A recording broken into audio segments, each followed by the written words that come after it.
আরে আরে, ও কি করো? পেলারাম বিশ্বাস। ফোঁস ফোঁস অত জোরে ফেলো না কো নিঃশ্বাস।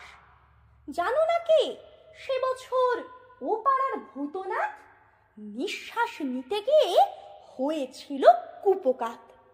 হাঁপ ছাড়ো হ্যাঁস ফ্যাঁস ওরকম হাঁ করে, মুখে যদি ঢুকে বসে পোকা মাছি মাকড়ে। বিপিনের খুঁড়ো হয় বুড়ো সেই হলো রায়, মাছি খেয়ে 5 মাস ভুগেছিল কলেরায়। তাই বলি সাবধান, করো না কো ধূপধাপ, টিপি টিপি পায়ে পায়ে চলে যাও চুপচাপ। যেও না কো আগে পিছে, যেও না কো ডাইনে, সাবধানে বাঁচে লোকে এই লেখে আইনে।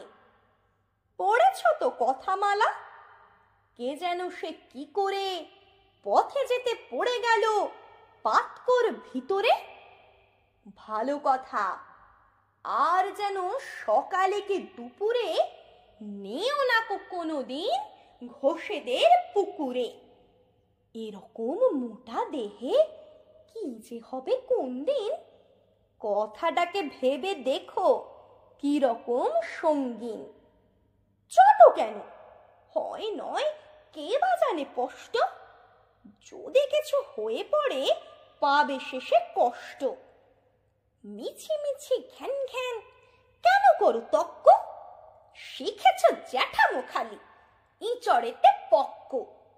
মানবে না কোনো কথা চলা ফেরা আহারে, একদিন টের পাবে ঠেলা কয় কাহারে। রমেশের মেজো মামা সেও ছিল শেয়ানা, যত বলে ভালো কথা কানে কিছু নেয় না। শেষকালে একদিন চান্নির বাজারে পড়ে গেল গাড়ি চাপা রাস্তার মাঝারে।